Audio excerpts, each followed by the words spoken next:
નમસ્કાર વિદ્યાર્થી મિત્રો। તો ધોરણ 11 સાયન્સ ભૌતિક વિજ્ઞાનમાં આપણે અત્યારે ચેપ્ટર નંબર 5 ચાલી રહ્યું છે અને જે ચેપ્ટર છે આપણું ગતિના નિયમો। તો આ ગતિના નિયમો જે ચેપ્ટર ચાલી રહ્યું છે એના આગળના વિડિયો લેક્ચરમાં આપણે ઘર્ષણ વિશેની વાત કરી હતી કે ઘર્ષણ એટલે શું અને આ ઘર્ષણના ટોટલ 3 પ્રકાર છે। સ્થિર ઘર્ષણ બળ, ગતિક ઘર્ષણ બળ અને રોલિંગ ઘર્ષણ બળ। તો એમાં આગળના વિડિયો લેક્ચરમાં આપણે વાત કરી ગયા છીએ સ્થિર ઘર્ષણ બળ વિશે। હવે આજના વિડિયો લેક્ચરમાં આપણે બીજા ઘર્ષણ બળ વિશે શીખવાના છીએ અને એ ઘર્ષણ બળ છે ગતિક ઘર્ષણ બળ, જેને ઇંગ્લિશમાં કહેવામાં આવે છે કાઇનેટિક ફ્રિક્શન ફોર્સ।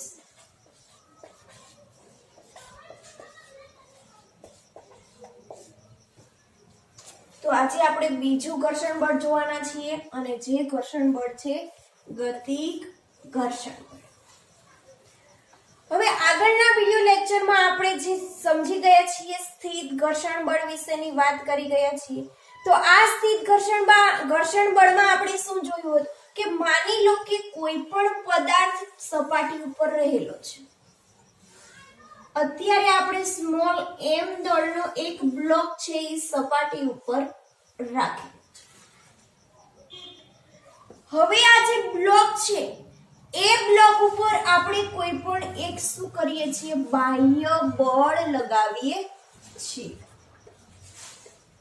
અને જેને આપણે કહી દઈશું F કે જે આપણે બાહ્ય બળ લગાવેલું છે।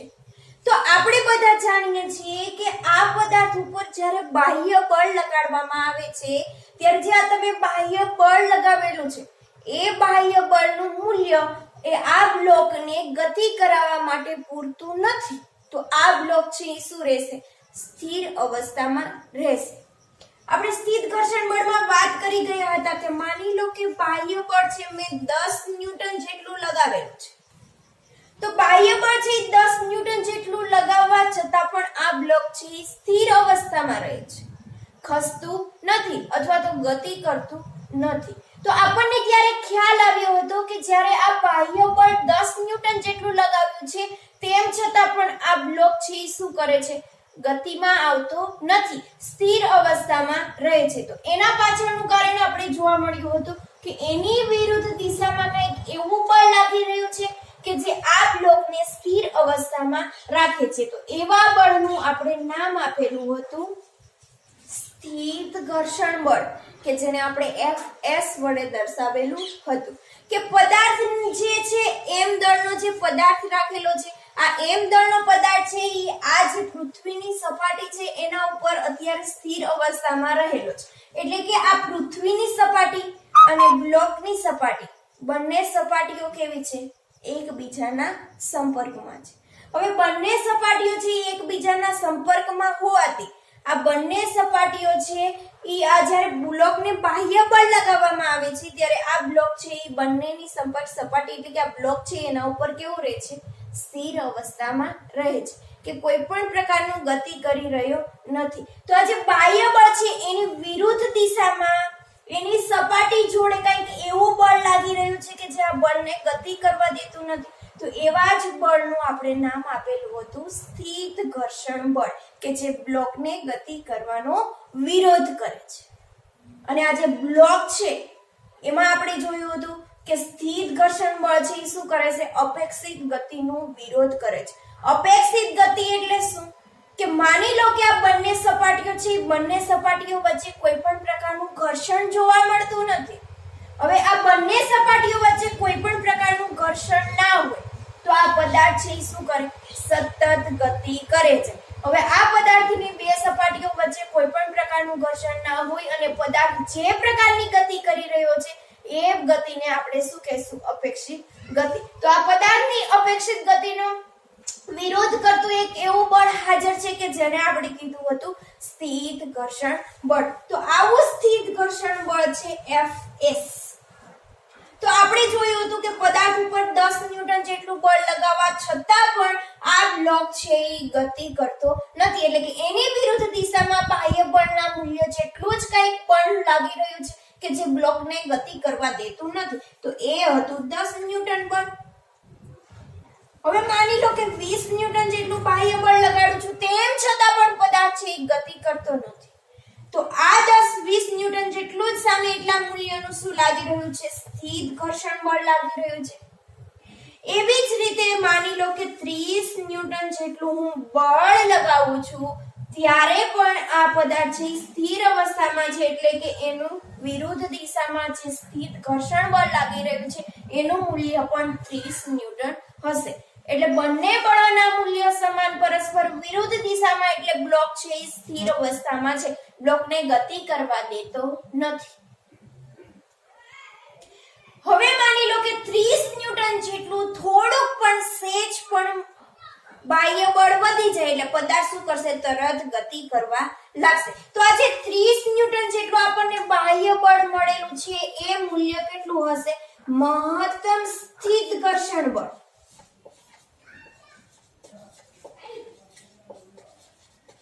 એટલે કે આ 30 ન્યૂટન જેટલું બળ છે એ મહત્તમ સ્થિત ઘર્ષણ બળ છે, કે આટલું મૂલ્ય છે એ ઘર્ષણ બળ, સ્થિત ઘર્ષણ બળ, એટલે કે આટલા મૂલ્ય સુધી પદાર્થ છે એ સ્થિર અવસ્થામાં રહે છે. તો એવા ઘર્ષણ બળને આપણે કહેશું મહત્તમ સ્થિત ઘર્ષણ. હવે પદાર્થ ઉપર જેવું તમે બાહ્ય બળ લગાડો છો, તો પદાર્થ ઉપર બાહ્ય બળ લાગતા જો બાહ્ય બળનું મૂલ્ય છે એ મહત્તમ સ્થિત ઘર્ષણ બળ કરતા સહેજ પણ વધી જાય, તો આ પદાર્થ છે એ શું કરશે? બાહ્ય બળની દિશામાં જ પદાર્થ છે એ ગતિ કરવા લાગશે. તો આ પદાર્થ શું કરે છે? તો પહેલો મુદ્દો આપણે લખી દઈએ કે જ્યારે પદાર્થ સપાટી પર છે ત્યારે તેના પર સપાટીને સમાંતર દિશામાં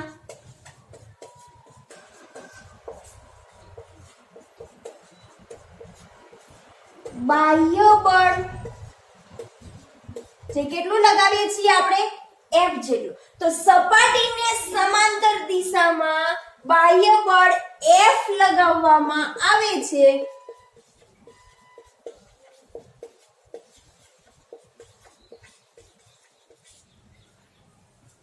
ત્યારે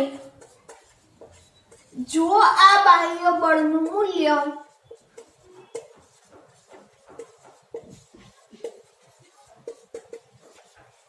સેના કરતા વધી જાય? Fs મેક્સિમમ, એટલે કે મહત્તમ સ્થિત ઘર્ષણ બળ કરતા આ બાહ્ય બળનું મૂલ્ય છે એ વધી જાય, ત્યારે પદાર્થ છે એ શું કરશે? ગતિ કરશે. તો જો આ બાહ્ય બળનું મૂલ્ય એ મહત્તમ સ્થિત ઘર્ષણ બળ કરતા મહત્તમ સ્થિત ઘર્ષણ બળ, કે જેને આપણે શું કહેશું? Fs maximum. તો આ મહત્તમ સ્થિત ઘર્ષણ બળ કરતા બાહ્ય બળનું મૂલ્ય એ વધી જાય,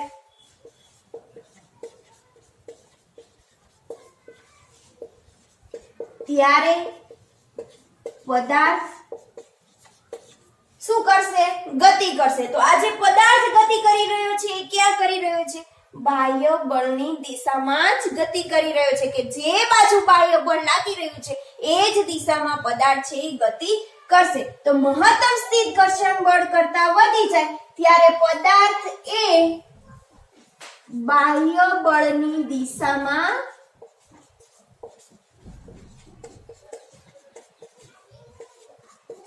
ગતિ કરશે. તો અહીંયા તમને પહેલો પોઈન્ટ મળી ગયો કે મહત્તમ સ્થિત ઘર્ષણ બળ કરતા બાહ્ય બળનું મૂલ્ય વધી જાય છે ત્યારે આ જે પદાર્થ છે એ બાહ્ય બળની દિશામાં જ ગતિ કરે છે. અહીંયા શું થાય છે? બંને પદાર્થ છે એ ગતિ કરી રહ્યા છે. તો આ જે બંને આ બ્લોકની જે ગતિ થઈ રહી છે એ બ્લોકની ગતિ છે એ કેવી થઈ રહી છે? સાપેક્ષ ગતિ થઈ રહી છે. તો અહીંયા જે સ્મોલ m દળનો પદાર્થ છે એ આ પૃથ્વીની સાપેક્ષમાં ગતિ કરે છે તેવું કહેવાય અને જે ગતિ થઈ રહી છે એવી ગતિનું આપણે નામ આપશું સાપેક્ષ ગતિ. તો અહીંયા એક બીજો પોઈન્ટ લખી દઈશું કે સ્મોલ m દળનો પદાર્થ એ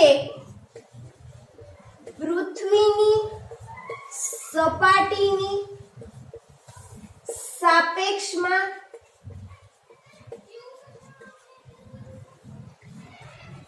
ગતિ કરે છે માટે તેવી ગતિને સાપેક્ષ ગતિ કહીશું. બરાબર. તો અહીંયા તમને બે સંપર્ક સપાટીઓ આપેલી છે, એક છે પૃથ્વીની સપાટી અને બીજી છે બ્લોકની સપાટી. બરાબર. તો આ પૃથ્વીની સપાટીની સાપેક્ષમાં સ્મોલ m દળનો પદાર્થ છે બાહ્ય બળ લગાવવાથી શું આવશે? ગતિમાં આવશે. એટલે આ સ્મોલ m દળનો પદાર્થ છે એ ગતિ કરી રહ્યો છે. હવે આ જે સ્મોલ m દળનો પદાર્થ જે ગતિ કરી રહ્યો છે એવી ગતિને આપણે શું કહીશું? સાપેક્ષ ગતિ. એટલે કે પૃથ્વીની સપાટીની સાપેક્ષમાં સ્મોલ m દળનો પદાર્થ છે ગતિ કરી રહ્યો છે. તો અત્યારે જે આ સ્મોલ m દળનો પદાર્થ છે ગતિ કરે છે એ કઈ ગતિ છે? સાપેક્ષ ગતિ કરી રહ્યો છે એવું કહેવાય. તો આ દિશામાં જે ગતિ થાય છે એ ગતિ કેવી છે? સાપેક્ષ ગતિ કહેવાય.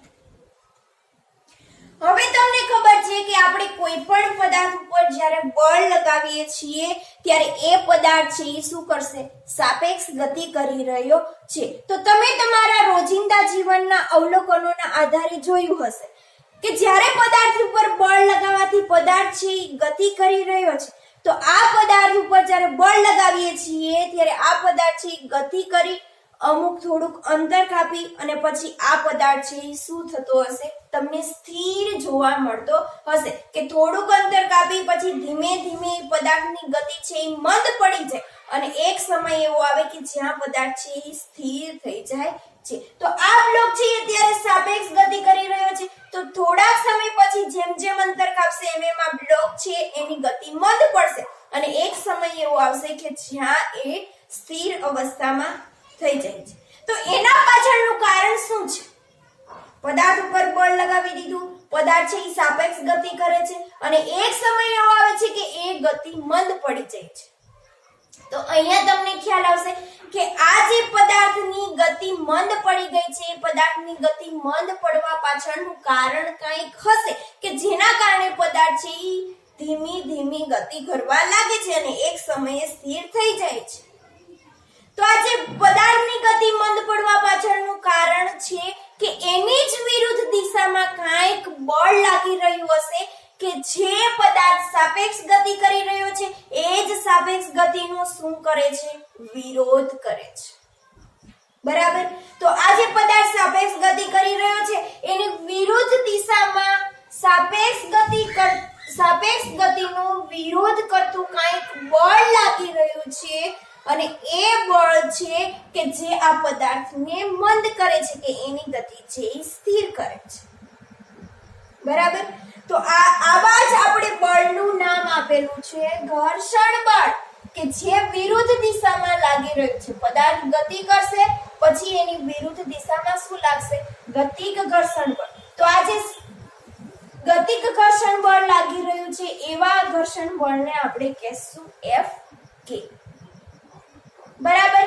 તો અહીંયા શું એક પોઈન્ટ બનશે તમારે કે સંપર્ક સપાટીઓ દ્વારા પદાર્થ જે સાપેક્ષ ગતિ કરી રહ્યો છે એનો વિરોધ કરતું જે કાંઈ બળ લાગી રહ્યું છે એવા જ બળનું આપણે નામ આપેલું છે ગતિક ઘર્ષણ બળ.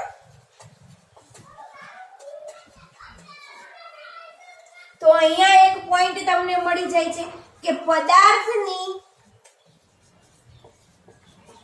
સાપેક્ષ ગતિનો વિરોધ કરતા બળને ગતિક ઘર્ષણ બળ કહે છે અને ગતિક ઘર્ષણ બળનું આપણે શું નામ આપેલું છે? F કે બરાબર. તો આપણે જે સમજવાનું છે ગતિક ઘર્ષણ બળ, તો ગતિક ઘર્ષણ બળનો તમને ખ્યાલ આવી ગયો હશે.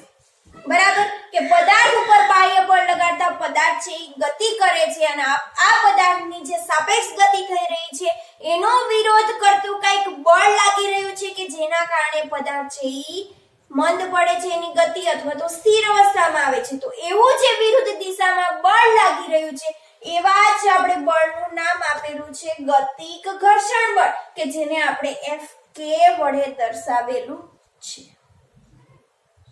તો સાપેક્ષ ગતિનો વિરોધ કરતા બળને શું કહે છે? ગતિક ઘર્ષણ બળ કહે છે. સાપેક્ષ ગતિ કોને કહેવાય એના વિશેનો પણ તમને ખ્યાલ આવી ગયો. હવે એના પછી આપણે વાત કરીએ કે જે આ પદાર્થ છે ગતિ કરી રહ્યો છે ત્યારે આ પદાર્થની ગતિ ક્યારે થઈ રહી હોય?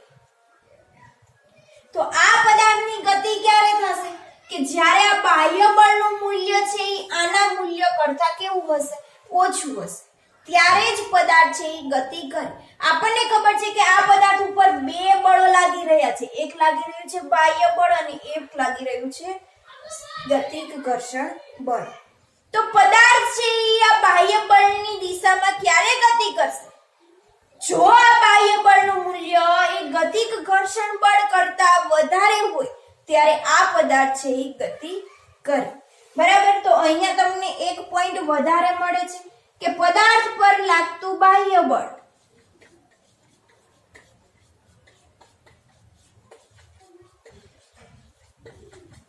જેને આપણે શું કહેશું?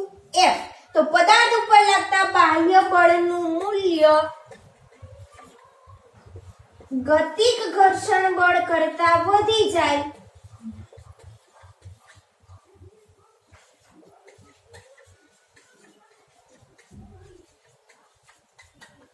ત્યારે આ પદાર્થ બાહ્ય બળની દિશામાં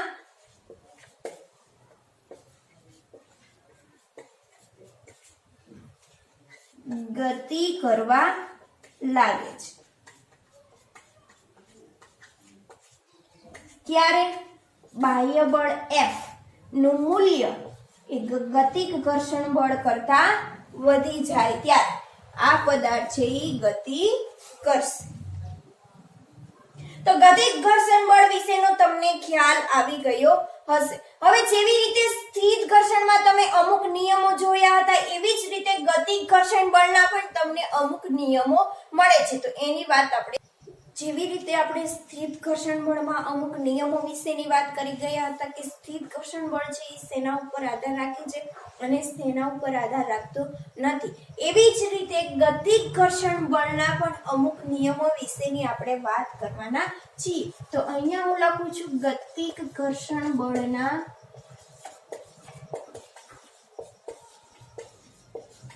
નિયમો. તો જોઈએ ગતિક ઘર્ષણ બળના નિયમો કયા કયા છે.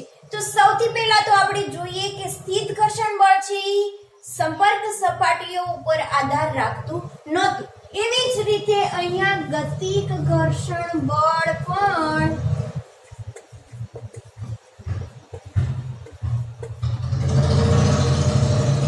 પદાર્થની સંપર્ક સપાટીઓ પર સંપર્ક સપાટીના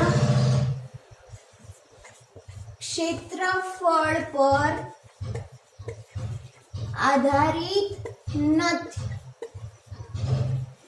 માની લો કે આ તમે જે પદાર્થ લીધેલો છે એ પદાર્થની સંપર્ક સપાટીનું ક્ષેત્રફળ વધારે હોય કે સંપર્ક સપાટીનું ક્ષેત્રફળ એની સાથે ગતિક ઘર્ષણ બળને કોઈ પણ લેવા દેવા નથી. માટે અહીંયા કીધું છે કે ગતિક ઘર્ષણ બળ છે એ સંપર્ક સપાટીના ક્ષેત્રફળ આધારિત નથી. હવે બીજા પોઈન્ટની આપણે વાત કરીએ તો બીજો નિયમ કયો છે? તો જ્યારે પદાર્થ ઉપર આપણે બળ લગાવીએ છીએ ત્યારે આ પદાર્થ છે એ શું કરશે? ગતિ કરશે. અને પદાર્થ ગતિ કરવાના કારણે એના શું ઉત્પન્ન થાય છે? વેગ ઉત્પન્ન થાય છે. બરાબર. તો અહીંયા જે આ ગતિક ઘર્ષણ બળ છે એ આ પદાર્થના વેગ પર આધારિત નથી.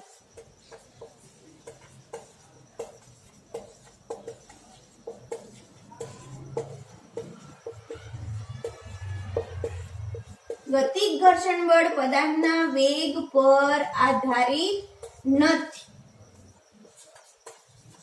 પદાર્થ છે એ ધીમી ગતિ કરતો હોય કે ઝડપી ગતિ કરતો હોય, ઓછા વેગથી ગતિ કરતો હોય કે વધારે વેગથી ગતિ હોય, એને ગતિક ઘર્ષણ બળને વેગ સાથે કોઈ પણ લેવા દેવા નથી. બરાબર.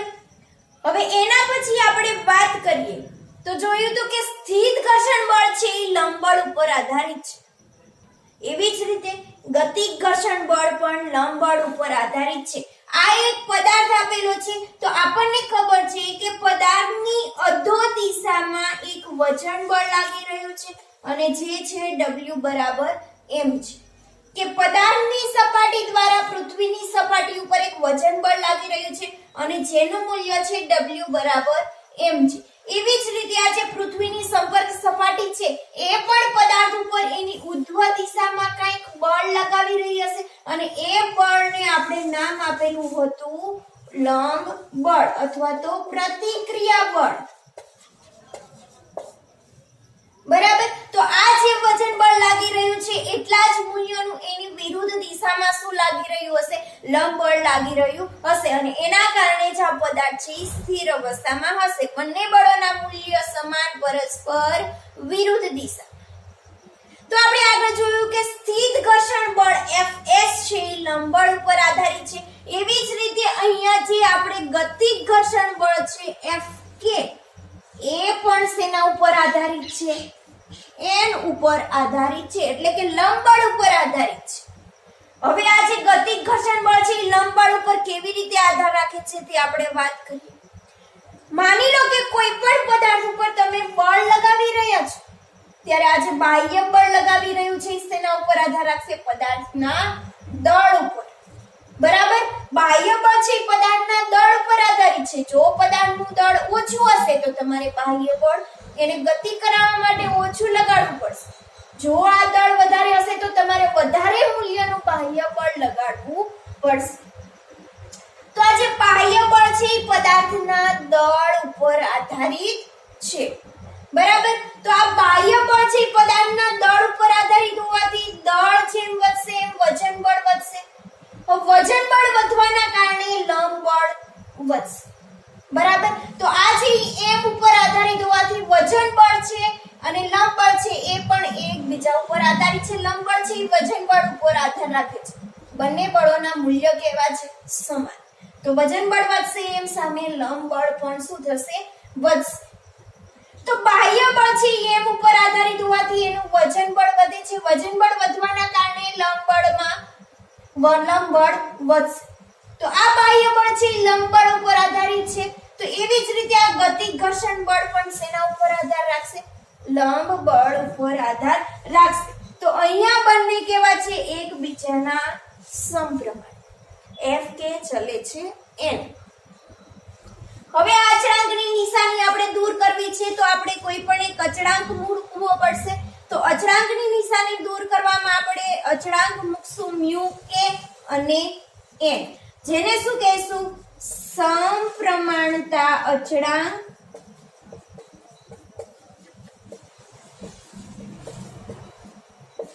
અથવા તો ગતિક ઘર્ષણાંક.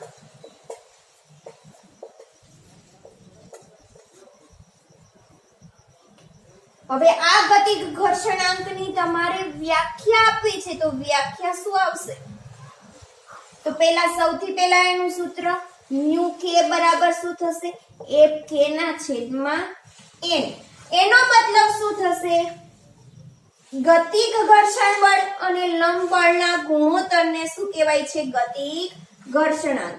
તો અહીંયા લખું છું ગતિક ઘર્ષણ બળ અને લંબ બળના ગુણોત્તરને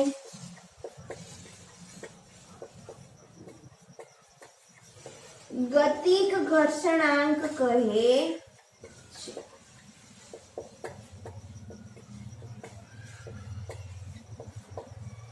તો અહીંયા જો બંને કેવા છે ગુણોત્તરમાં? ઉપર નીચે બળ જ છે. તો ઉપર નીચે બળ હોવાથી બંનેના એકમો કેવા થશે? કેન્સલ. તો આ જે લંબ ગતિક ઘર્ષણાંક છે એ કેવું છે? એકમ રહિત છે. કે એને કોઈ પણ પ્રકારનો એકમ નથી. હવે એકમ રહિત હોવાથી કેવું થશે? પરિમાણ રહિત, કે એને કોઈ પણ પ્રકારનું પરિમાણ પણ ન હોય. તો અહીંયા ગતિક ઘર્ષણાંકની વ્યાખ્યા તમને ખબર પડી ગઈ. એકમ રહિત છે અને પરિમાણ રહિત છે. તો આ જે ગતિક ઘર્ષણ બળ છે એ સંપર્ક સપાટીઓ ઉપર આધારિત નથી. આ ઉપરાંત પદાર્થ છે ગતિ કરી રહ્યો છે તો એ પદાર્થના વેગ ઉપર પણ આધારિત નથી. તો શેના ઉપર આધાર રાખે છે? તો ગતિક ઘર્ષણ બળ એ લંબ બળ ઉપર આધારિત છે. ગતિક ઘર્ષણ બળ એ લંબ બળ પર આધારિત છે. હવે જો આ પદાર્થ ઉપર જ્યારે આપણે બાહ્ય બળ લગાવીએ છીએ ત્યારે પદાર્થ છે એ શું કરે છે? ગતિ કરે છે અને એની વિરુદ્ધ દિશામાં ગતિક ઘર્ષણ બળ લાગી રહ્યું છે. હવે આપણને ખ્યાલ છે કે આ ગતિક ઘર્ષણ બળ કરતા F કરતા આ જે બાહ્ય બળ લાગી રહ્યું છે એનું મૂલ્ય કેવું હશે? વધારે હશે. તો જ પદાર્થ ગતિ કરે. બરાબર. બાહ્ય બળની દિશામાં પદાર્થ ક્યારે ગતિ કરે? કે એની વિરુદ્ધ દિશામાં જે બળ લાગી રહ્યું છે એના કરતા બાહ્ય બળનું મૂલ્ય વધારે હશે, ત્યારે જ આ પદાર્થ ગતિ કરી રહ્યું હશે. તો હવે આપણે પદાર્થ ઉપર બાહ્ય બળ લગાવતા રહીએ છીએ ત્યારે પદાર્થ છે એ ગતિ કરે છે. તો હવે તમારે મેળવવું છે કે આ પદાર્થ ઉપર ટોટલ પરિણામી બળ એટલે કે ચોખ્ખું બળ કેટલું લાગી રહ્યું હશે. તો અહીંયા લખું છું પદાર્થ પર લાગતું ચોખ્ખું અથવા તો પરિણામી બળ, કે કુલ પરિણામી બળ કેટલું લાગી રહ્યું છે. તો હવે જે મોટા બળનું મૂલ્ય છે એમાંથી નાનું બળ જે લાગી રહ્યું છે એ આપણે બાદ કરશું એટલે આપણને શું મળશે? પરિણામી બળ. તો પરિણામી બળ is equal to શું થશે? F minus Fk. બાહ્ય બળનું મૂલ્ય વધારે હોવાથી આપણે એમાંથી ગતિક ઘર્ષણ બળ બાદ કરશું એટલે આપણને શું મળશે?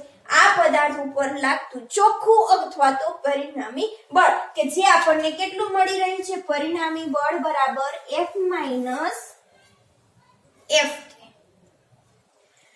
હવે આ પદાર્થ ઉપર આટલું પરિણામી બળ લાગી રહ્યું છે તો પદાર્થ ઉપર જ્યારે આપણે બળ લગાવીએ છીએ ત્યારે પદાર્થ શું કરશે? સાપેક્ષ ગતિ કરશે. તો પદાર્થ છે એ જ્યારે સાપેક્ષ ગતિ કરી રહ્યો હોય છે ત્યારે એમાં શું ઉત્પન્ન થાય છે? પ્રવેગ ઉત્પન્ન થશે. પદાર્થ ઉપર બાહ્ય બળ લાગવાથી એના વેગમાં ફેરફાર થાય તો શું ઉત્પન્ન થાય? પ્રવેગ ઉત્પન્ન થાય. તો ન્યૂટનના ગતિના બીજા નિયમ પરથી પદાર્થની સાપેક્ષ ગતિ કરે છે અથવા તો પદાર્થ સાપેક્ષ ગતિ કરે છે ત્યારે ઉદ્ભવતો પ્રવેગ જે આપણને કેટલો મળશે? તો ન્યૂટનના ગતિના બીજા નિયમ પરથી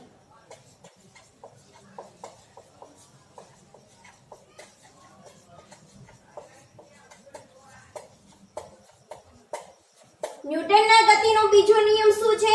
કે પરિણામી બળ F બરાબર શું થશે? ma. હવે આ પદાર્થ ઉપર પરિણામી બળ કેટલું લાગી રહ્યું છે? F minus Fk જેટલું is equal to a. તો આપણને પ્રવેગ કેટલો મળશે? a બરાબર F minus Fk ના છેદમાં m, કે જે આપણને મળી રહ્યો છે પ્રવેગ. તો પદાર્થ ઉપર બાહ્ય બળ લગાડતા પદાર્થ છે એ સાપેક્ષ ગતિ કરશે ત્યારે તેમાં ઉદ્ભવતો પ્રવેગ a બરાબર F minus Fk ના છેદમાં શું થશે? m. બરાબર. હવે જો આ પદાર્થ ઉપર જે આપણે બાહ્ય બળ લગાવીએ છીએ ત્યારે આટલો પ્રવેગ ઉદ્ભવે છે. હવે માની લો કે પદાર્થ પરથી બાહ્ય બળ દૂર કરીએ છીએ, પદાર્થ ઉપર બાહ્ય બળ લગાડવાનું આપણે બંધ કરીએ છીએ તો એમાં ઉદ્ભવતો પ્રવેગ કેટલો થશે? તો અહીંયા હું લખું છું પદાર્થ પરથી બાહ્ય બળ દૂર કરતા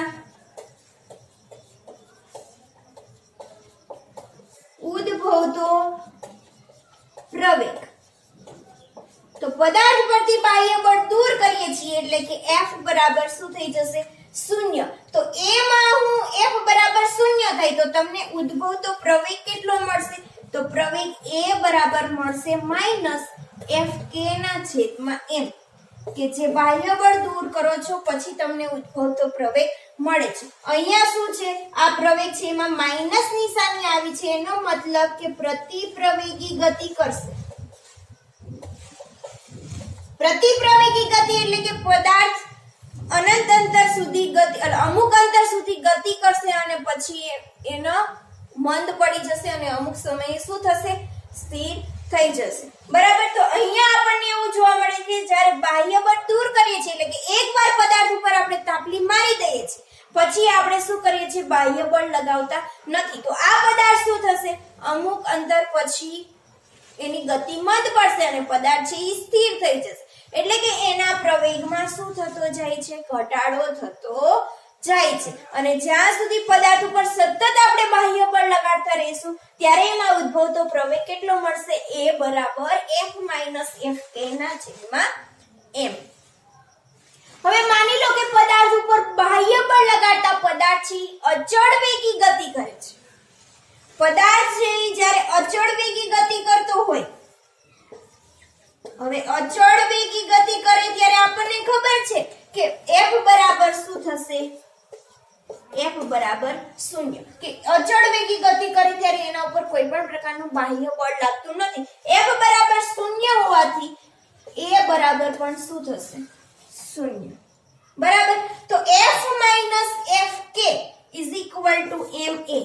Fk ma. પ્રવેગ 0 છે તો શું થઈ જશે?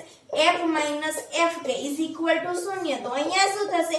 F બરાબર Fk. એટલે કે તમે જે બાહ્ય બળ લગાડેલું છે એટલા જ મૂલ્યનું સામે વિરુદ્ધ દિશામાં શું લાગી રહ્યું હશે? ગતિક ઘર્ષણ બળ લાગી રહ્યું હશે. ક્યારે? પદાર્થ છે અચળ વેગથી ગતિ કરતો હશે ત્યારે. હવે આપણે અહીંયા જાણીએ છીએ કે આ પદાર્થ છે બળ લગાવતા એનું મહત્તમ સ્થિર ઘર્ષણાંકનું મૂલ્ય છે એ વધતું જાય છે. મહત્તમ સ્થિર ઘર્ષણ બળ પછી એ પદાર્થના મૂલ્ય, પદાર્થ છે ગતિમાં આવશે એટલે એનો જે ગતિક ઘર્ષણ બળનું મૂલ્ય છે એ કેવું થતું જાય છે? ઘટતું જાય છે અને એક સમયે સ્થિર થઈ જાય છે. તો અહીંયા તમને એક કોન્સેપ્ટ મળે છે કે જે છે મહત્તમ સ્થિર ઘર્ષણાંકનું મૂલ્ય છે એ વધારે હોય છે અને ગતિક ઘર્ષણાંકનું મૂલ્ય છે એ એના કરતા કેવું હોય છે? ઓછું હોય છે. બરાબર. તો આ મહત્તમ સ્થિર ઘર્ષણાંકનું મૂલ્ય એ ગતિક ઘર્ષણાંકના મૂલ્ય કરતા કેવું છે? વધારે છે. હવે આ મૂલ્ય વધારે હોવાથી અહીંયા આપણને ખબર છે કે સ્થિર ઘર્ષણાંકનું મૂલ્ય શું મળતું હતું? સ્થિર ઘર્ષણ બળના છેદમાં લંબ બળ, અને આમાં ગતિક ઘર્ષણાંક બરાબર ગતિક ઘર્ષણ બળના છેદમાં લંબ બળ. હવે અહીંયા તમને જો ગતિક ઘર્ષણ બળ છે એ કેવું થાય છે? સ્થિર ઘર્ષણ બળ કરતા ઓછું. તો આ ગતિક ઘર્ષણ બળનું મૂલ્ય ઓછું છે તો આ ગતિક ઘર્ષણાંક પણ કેવો હશે? ઓછો. અને આનું મૂલ્ય વધારે છે એટલે આ પણ કેવો હશે? વધારે. તો અહીંયા આપણે લખી શકીએ μs નું મૂલ્ય છે μk કરતા કેવું હશે? વધારે. એટલે કે ગતિક ઘર્ષણાંક કરતા સ્થિર ઘર્ષણાંકનું મૂલ્ય તમને કેવું મળે છે? વધારે જોવા મળે છે. તો અહીંયા તમારે અમુક નિયમો હતા કે જે આપણે નિયમોની વાત કરી ગયા. બરાબર. તો આ હતું તમારું ગતિક ઘર્ષણ બળ. હવે આના પછીના વિડિયો લેક્ચરમાં આપણે વાત કરશું રોલિંગ ઘર્ષણ બળ.